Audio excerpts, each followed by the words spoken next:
Phillipcast for life. Doggy Charles. Yeah. Let's go. Yeah. The microphone messiah.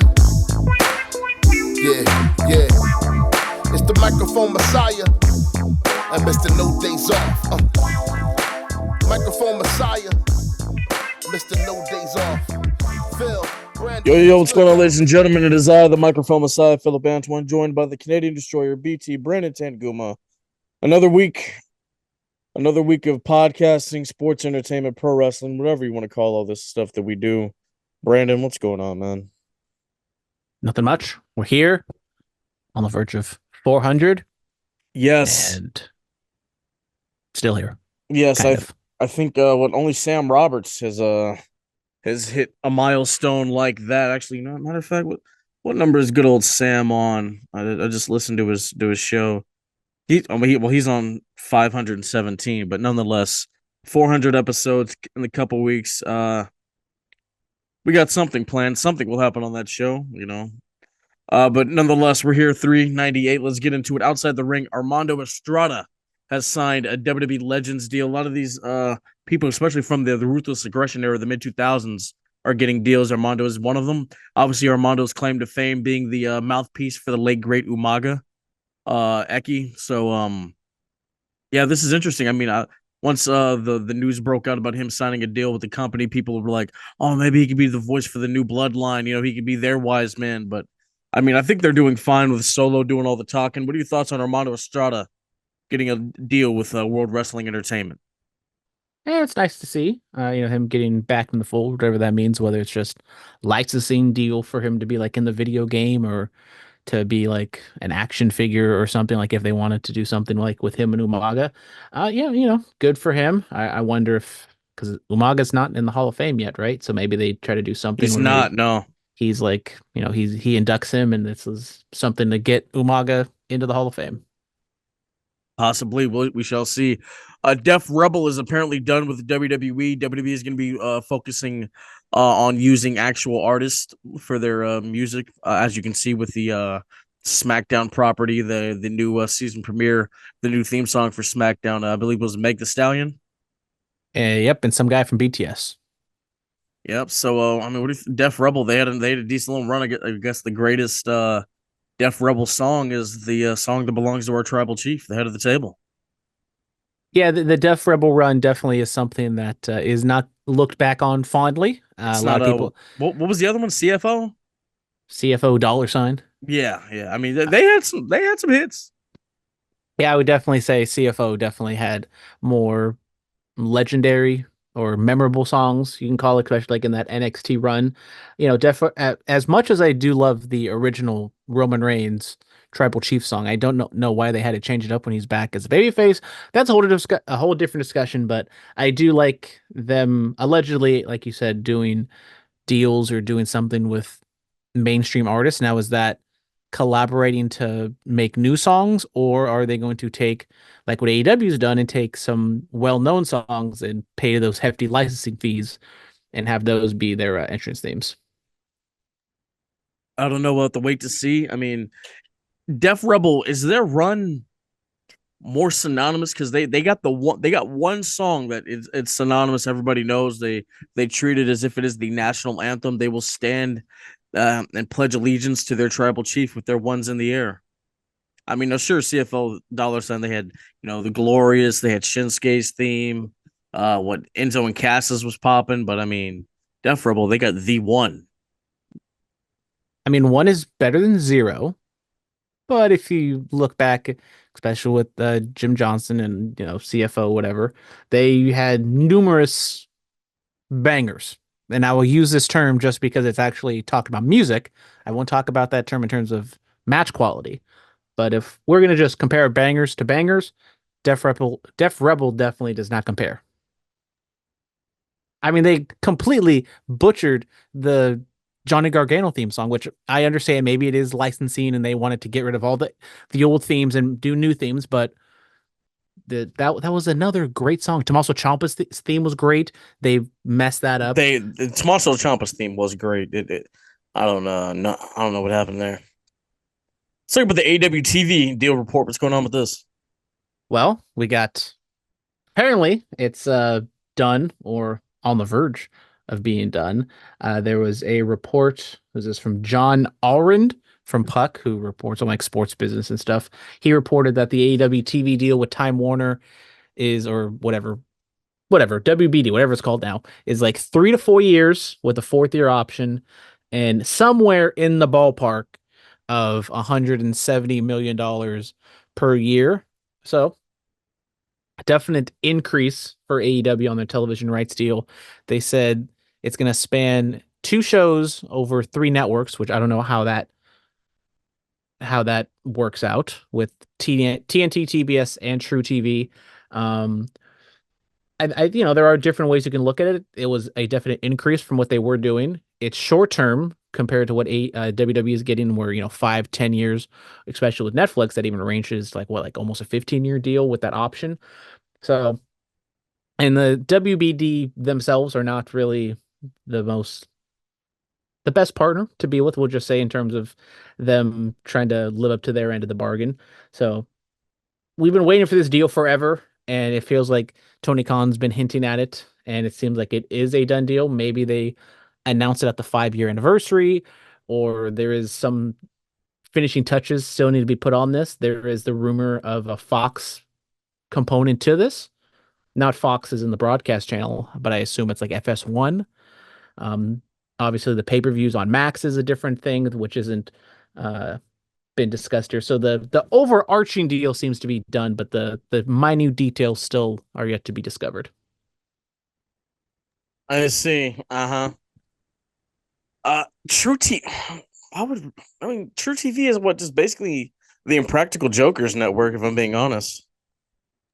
Apparently, they're trying to make True TV more of their sports channel, because now with the NBA gone on TNT, they've done like the Savannah Bananas. They have like some lower level college football games, some basketball games, and I think a lot of those uh, sports are going to be on True TV. So, I mean, originally it was Court TV, and then it turned to True TV, which, as you said, it was like the Impractical Jokers network, and now they're maybe trying to turn it into True, as in like True Sports TV. So, I guess. Yeah, I don't know, man. We'll see what's going on with AEW and these TV deals and whatnot. I mean, a lot of. I guess do all the TV deals just come up at the same time? well, usually what they want to do is they want them to like come up, at a certain time, because you don't want all the contracts coming out at the same time. Like right now, they had the whole thing with DirecTV and ABC. I think ABC or Disney has something to where like DirecTV is up 1 year, then Comcast is up 1 year, and then YouTube TV is up 1 year. Comcast, what's that? Or sorry, Xfinity. No, I know what Comcast is. I used to have Comcast back in the day. I remember I'd order the WWE pay-per-views, and then we'd order them. Yeah. But then like it'd just be a black screen. I could hear the audio, and then we had to call Comcast and be like, we bought this and it's not working, and I missed like the first match or two, and this was that never happened to me. I had it all. that's I had nice. it. Yeah, right. Come on now. Let's get into the fan mail. We have Mr. X has returned. Who day? Yeah, come on now. He says apologies for the absence. What is the goal of the BCC now? Just to be dickheads who beat up people now? I think their goal is like Moxley's had it. He's had it up to here, as if he was Queen Latifah. Basically just with the way things have been going on with AEW, and he's taken the company into his hands, and he will execute a plan that he best sees fit for the company, the image of the company, by any means necessary. It's still early on, so we don't know exactly what the whole plan is. You can read subtext into it of it maybe being meta, because AEW has kind of gone downhill recently, and John Moxley's trying to save AEW, whatever the hell it may be. But there's the BCC. They're gonna still hold that name and they're going to go more hard nosed. I know there were people that read into John Mox. I forget. I wish I remembered what the exact name of it was, but there's some movie out there that apparently people are linking to this John Moxley character, and it's like a skinhead, white supremacist type. And it didn't help his cause that he went after a Private Party and Commander today. But that's neither here nor there.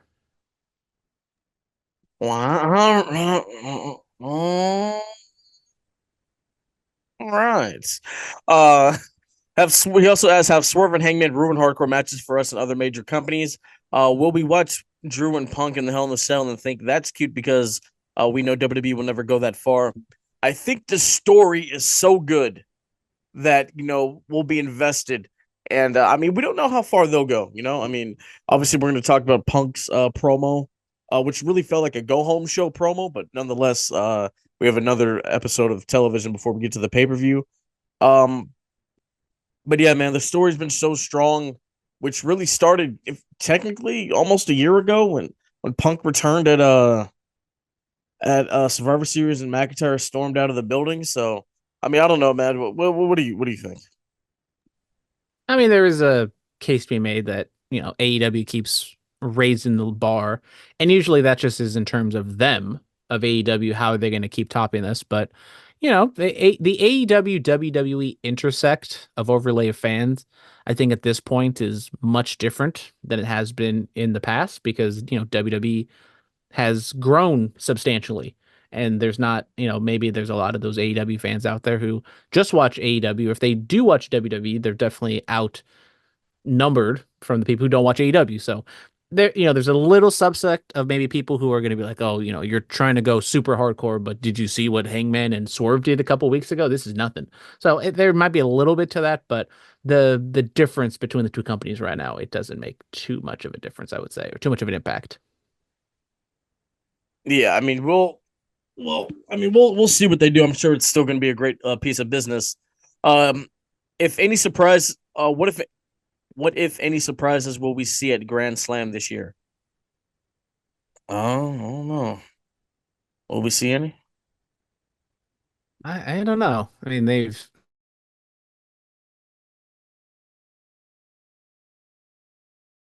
Hello, Brandon.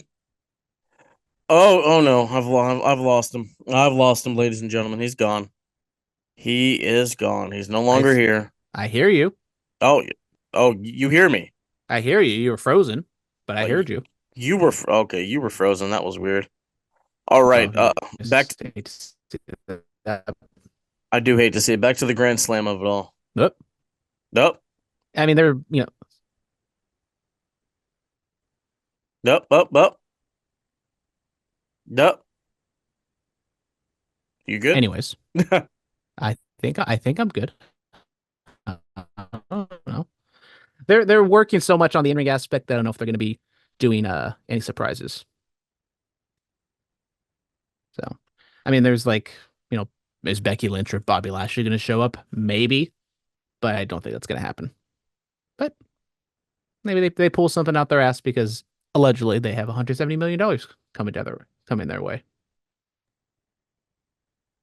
It's a possibility. That is. I mean, I guess. I don't know. We'll have to wait and see. Let's get into it. SmackDown, the season premiere kicked off with a steel cage match. The man who claims to be the Tribal Chief, Solo Sikoa, the leader of the Bloodline 2.0, going up against the undisputed WWE Champion, the American Nightmare, Cody Rhodes. Hell of a cage match. Probably Solo's best match thus far, we could say. What are your thoughts on the match before we get into everything else that happened? Good match. I mean, you knew Solo wasn't going to win, so like the drama of that wasn't all that intense. But as you said, I think the limited number of single solo matches we have, this is probably up there. And I think it was a good idea to put it in the opener just to kind of have the crowd hot and um yeah, especially with what they're going to do afterwards. So I thought it was good overall and something for ratings wise, that was going to hold some viewers. Yes, Cody Rhodes retains the title. Then the Bloodline comes out there to pick apart the American Nightmare. And then the Tribal Chief, the only Tribal Chief, his music hits. He comes out there, takes out the Tongans, gets in the ring, shuts the door, gives it to Solo. And then the stare down between him and Jacob Fatu. that match is going to feed families. It's going to feed the whole family. Yeah, it was awkward because when Roman made his entrance, Fatu was like up on the top of the cage or something, and then he climbs out of the cage, and it's like, okay, is he like just gonna go meet Roman? And then he didn't. He was wherever the hell he was, and then finally he pulled Solo out of the ring. So uh, clearly they are saving this matchup. And we talked, I think it was last week, where we discussed, when is Fatu going to be in that main event, and clearly they are like hinting strongly at this Roman Fatu matchup, and I do think Fatu Roman is the WrestleMania match. Well, yeah, there's a lot. I mean, there's a lot of possibilities. I mean, we could get there's a possibility for Rock Roman. There's a possibility for Roman. Well, Roman and Cody could run it back for a third year in a row. Like we don't know. There's a lot.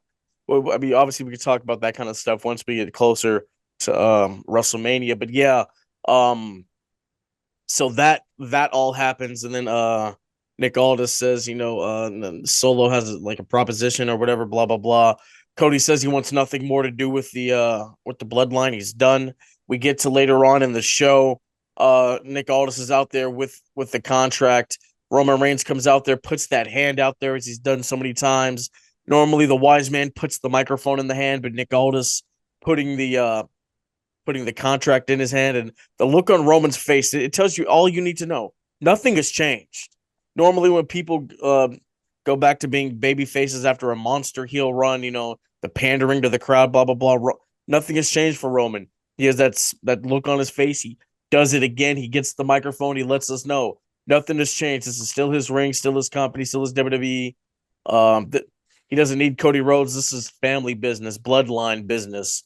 Cody comes out there and he says, this hasn't been your WWE since WrestleMania, since I beat you.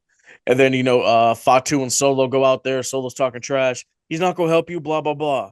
All in all, it leads to what we're going to get at Bad Blood, October 5th, Atlanta, Georgia. Solo Sikoa and Jacob Fatu versus Roman Reigns and the undisputed WWE champion, Cody Rhodes. Now, I wish Cody had just said no. Straight, like, I wish he hadn't signed the thing. What are your thoughts on this whole segment? What are your thoughts on Roman finally speaking? I mean, we've been waiting for weeks, months, however long it's been in SummerSlam for him to finally talk. And I agree. He definitely was like the same Roman for the most part. I think maybe, I don't know, maybe like his arrogance wasn't as much there. There's like just something that was a little bit different that I couldn't really put my finger on, but not like in a bad way, but it's something did feel a little bit different from, his Tribal Chief run.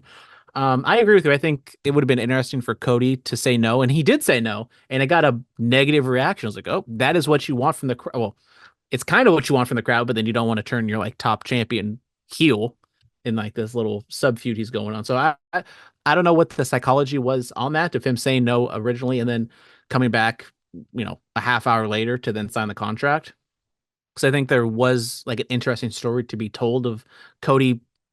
He said once he beat Solo, he's done with the bloodline, and he could have been done, and then maybe he rejoins them at Survivor Series, or I know they're probably going to try to do that with Sammy or whoever, so they're going to try to maybe tell that story again. But I agree. I think the quick turnaround of like Cody going from no to yes was a little weird, but I mean, he got 2 weeks till Bad Blood, so who knows what exactly he's going to do next week and the week after. I mean, we could have at least dragged it out until like the go home SmackDown. That's all I'm saying. I don't know what they're going to do this Friday in SAC, but could this lead to the KO Randy turn?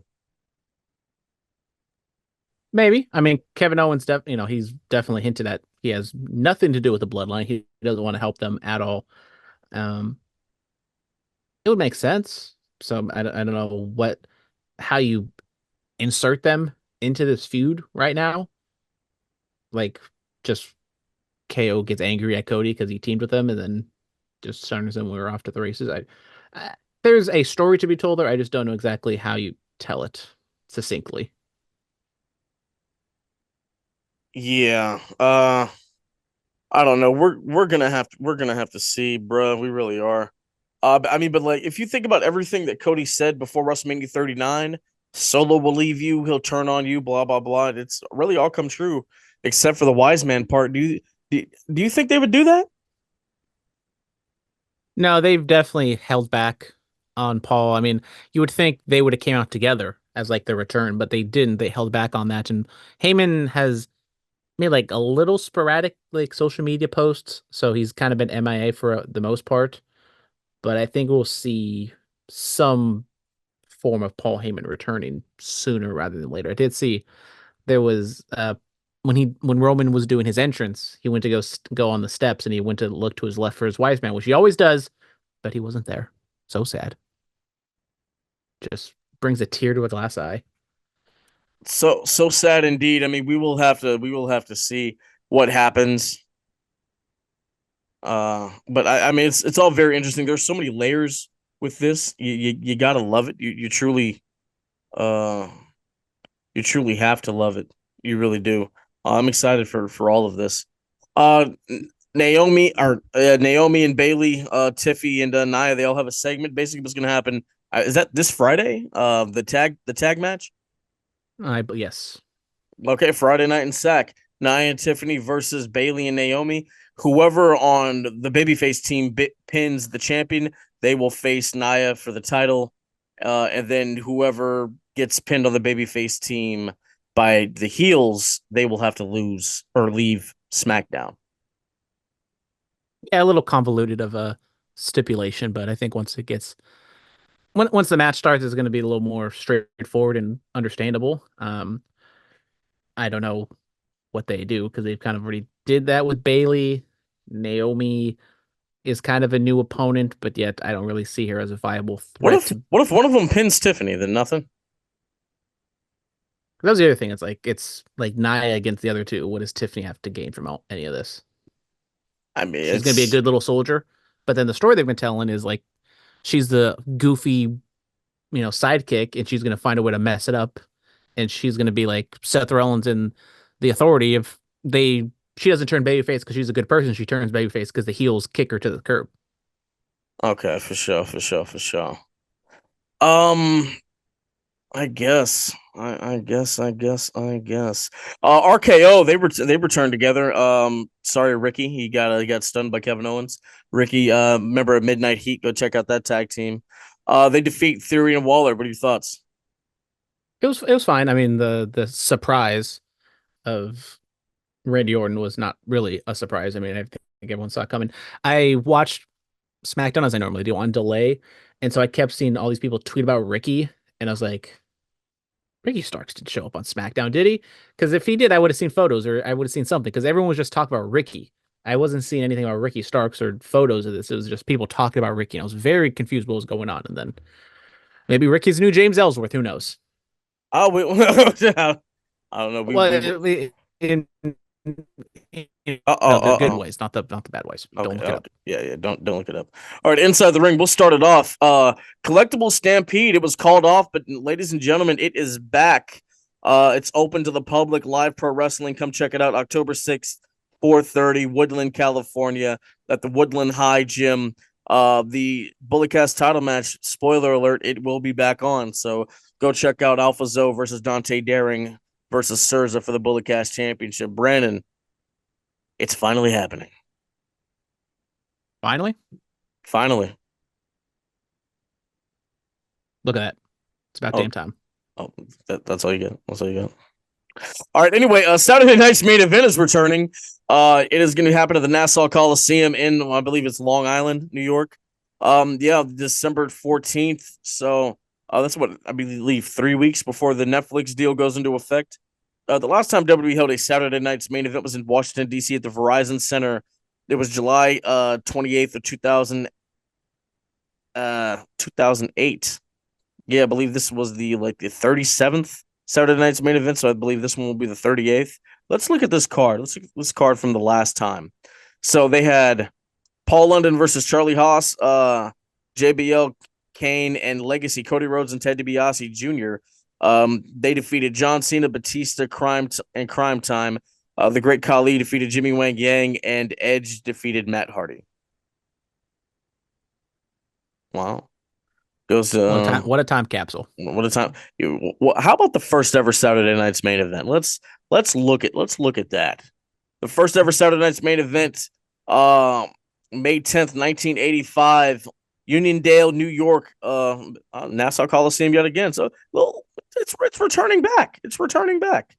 You have the U.S. Express, Mike Rotunda and Barry Windham, and Ricky Steamboat and Lou Albano defeating Nikolai Volkov, the Iron Sheik, George the Animal Steel, and with Freddie Blassie.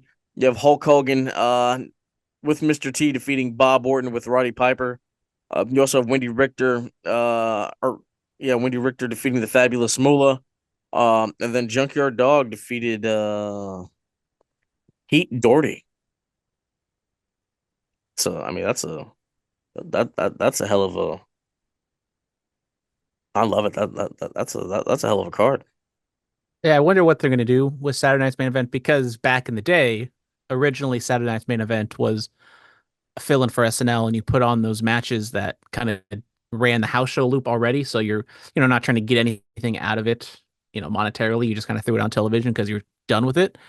I do wonder what this new era of Saturday Night's Main Event is. Do they put on a, is this like Drew McIntyre and CM Punk, a match that you could draw some eyeballs to, but it's kind of at the end of its line. You don't really need to get too much more out of it. Or do they try to just do more angles and or it's just another episode of Raw and SmackDown or a Super Show type? I wonder, like, what is their goal from this? And it's also like kind of it's also on Peacock, so it's also kind of like a little mini PLE as well. So there's different avenues they can go. I liked, like, there was this era of WWE. I was like, when I think it'll feel like like when they did Beast in the East, like the little live event in Japan, and when they did like Smackville, they threw that on there. The Shield, that little they threw like the Shield's match that was at that house show. They just broadcasted live on the network. I think it's gonna have a feel like that, and I'm here for it. I mean, they already have 12 PLEs a year. You don't want this to turn into like Battle of the Belts, where at first it was kind of something special, but then now it just, I don't even know when Battle of the Belts happens. I learn about it like when they do tapings. There's going to be one in Stockton coming up next month. There you go. Get your tickets now, as I just buried it. Get excited for Battle of the Belts, ladies and gentlemen. But yeah, look, I think there might be like one match that like is of any consequence, and then the rest is just kind of like meh. Because Triple H, obviously he's a fan, for the history of the business and whatnot. I think there's enough prestige around Saturday night's main events to where they will do it justice. Honestly, this may be good, for obviously, you can tell certain stories for guys that haven't been able to be featured on PLEs, because, the PLEs have been shortened out. I mean, sure, you'll get like the two like big matches, and then the other ones, like if there was a Saturday night's main event, like around this time, I obviously could have seen like American Made versus the Wyatts. I could have seen that on there. You know what I'm saying? Like stuff like that. So you'll get some stuff. It's in between a Raw and a SmackDown, but it's more prestigious than that. But it's also not as prestigious as like what a PLE would be. So I do wonder how they're gonna walk that thread. And I mean, it's in December, and I don't think there's a December pay-per-view, right? So there's not. This is the December pay-per-view now. Yeah, so they'll put something big, because it's also kind of far enough away from the Netflix debut January 6th. 3 weeks away, so they can January 6th. They can build that up. You just say January 6th. Greatest thing to ever happen on January 6th. My cousin was born on January 6th. That doesn't count. Second best thing to ever happen on January 6th. There you go. Shout out. I never said what the first one was, though. I'll see. Before I was just about to jump ahead. JBL appeared at MLW Fightland, whispered something. He's just going around to these different companies, whispering something in people's ears.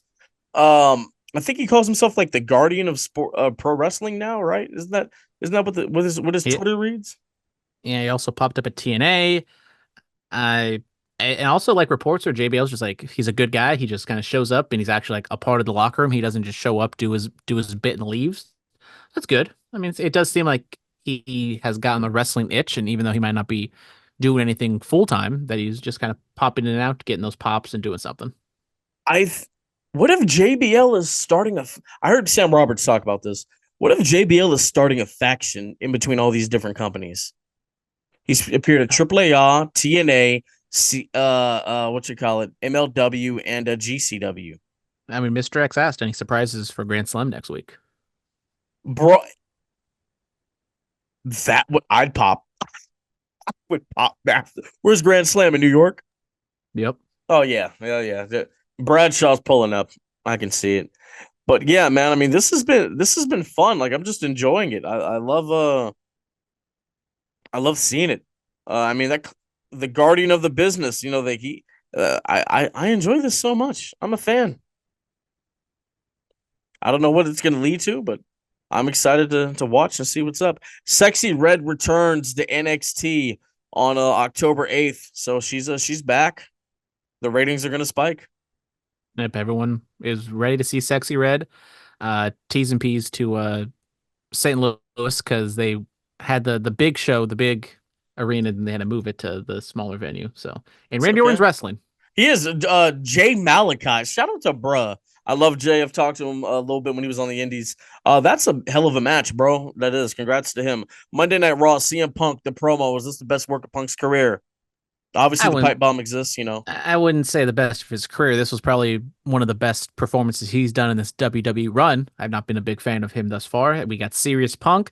He just toted that line of being too over the top because, like he said, I don't like when people say, I'm going to kill you, but then he said, you're going to kill me if you want to beat me. So I think he walked right up to that line, but didn't cross it. But I did like the intensity he finally showed.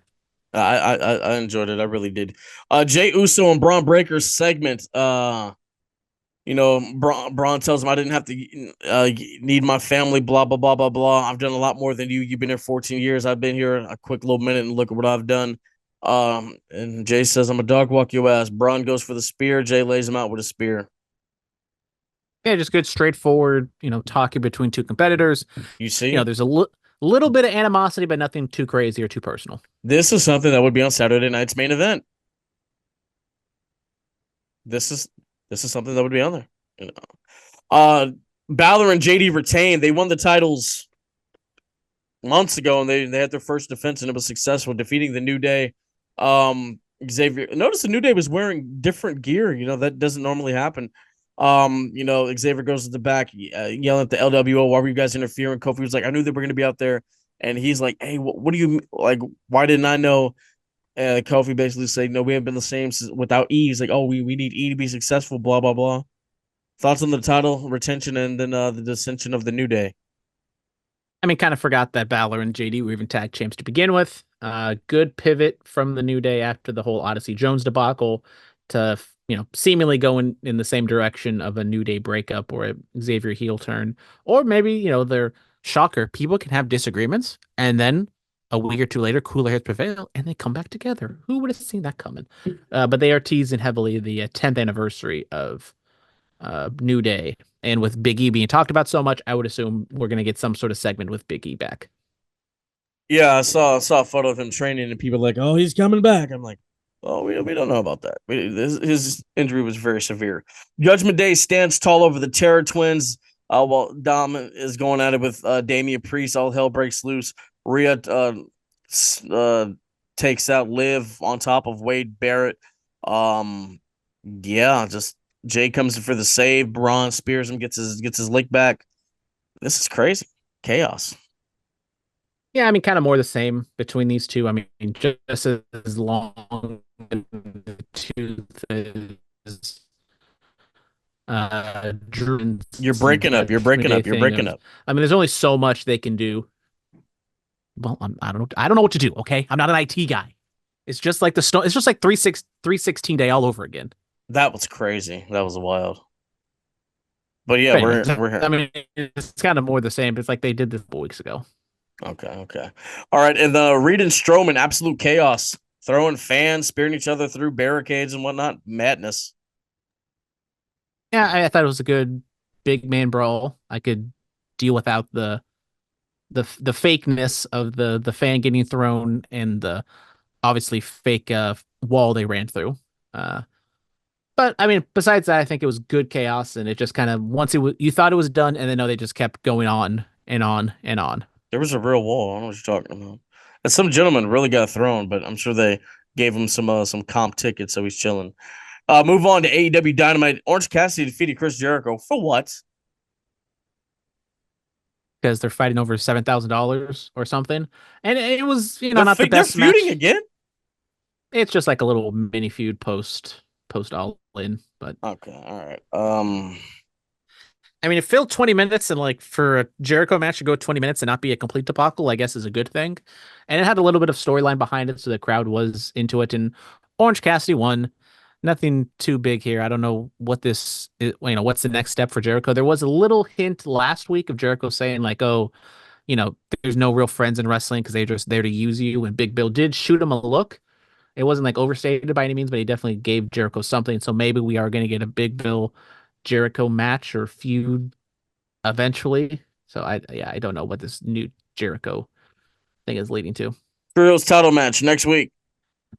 Yep. Once again, kind of forget that Wheeler Yuta and Pac and Claudio have the tag titles. We have a match next week, and I try to find who they're wrestling. As I said, there was a beatdown with Private Party and Commander.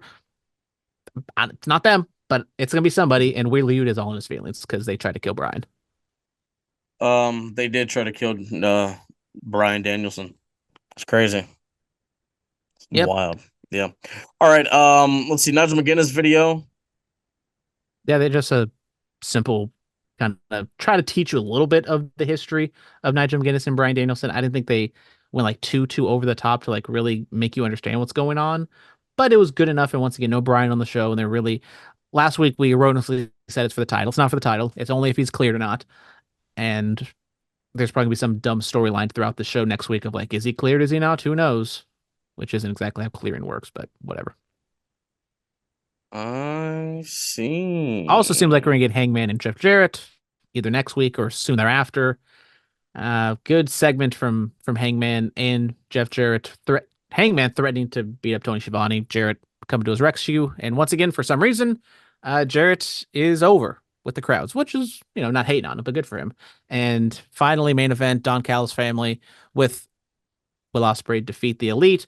Kyle Fletcher gets a pin on one of the Young Bucks, so sets up the main event or one of the matches for Grand Slam next week. We also will be getting Will Ospreay and Ricochet 2 weeks from now, the 5th anniversary Dynamite show for the international title. So as much as I'm like, oh, maybe they're going to say this all the way till Revolution, no, we're just going to get on Dynamite in a couple weeks.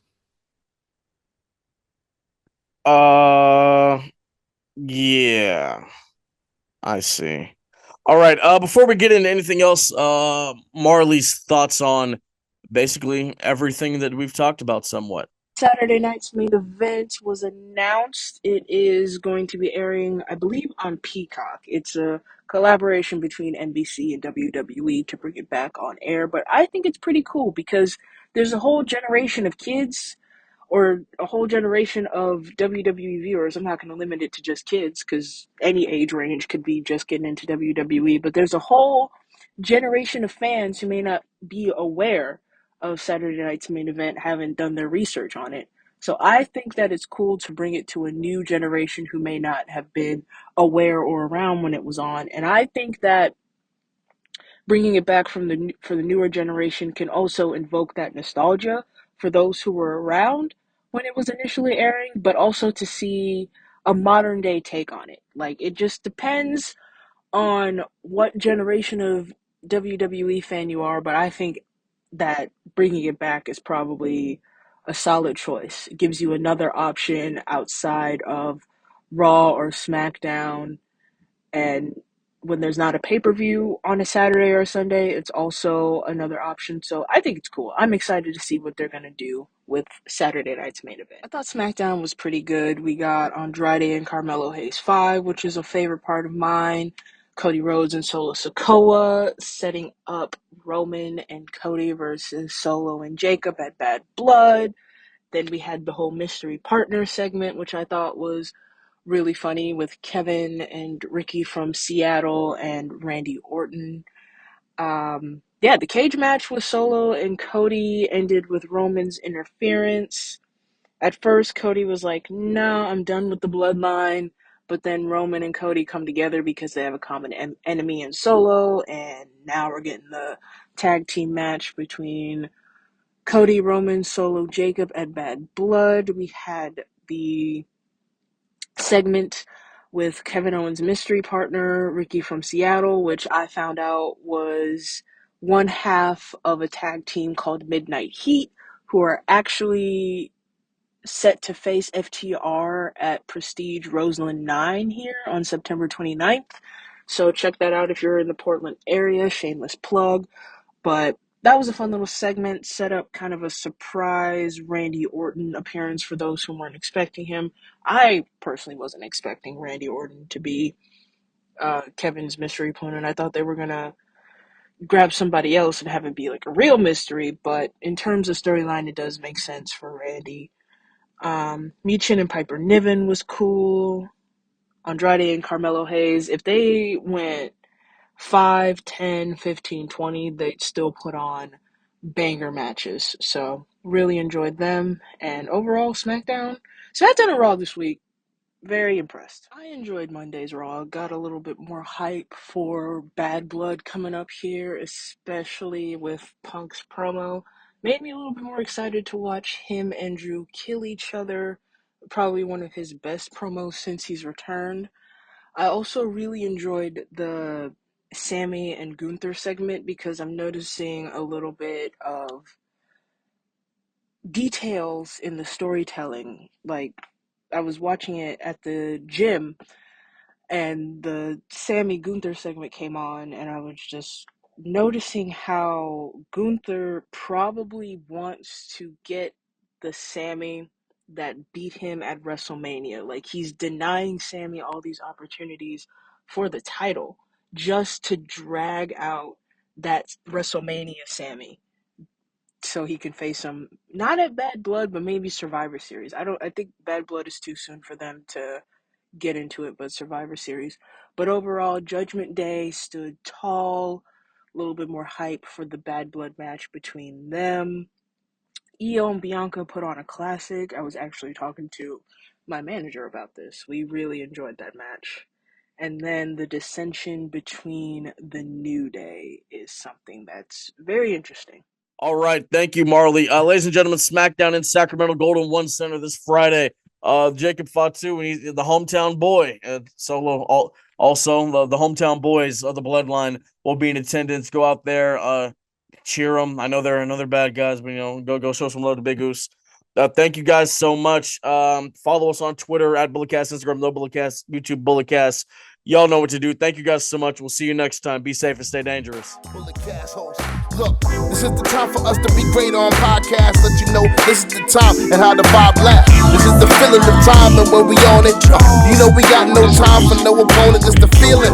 This is the time of the greats on everything that we say. You know we about getting paid. Every opinion of wrestling. You know we got the truth in it. Every time you know that we. This has been the Bulletcast. Thank you for listening.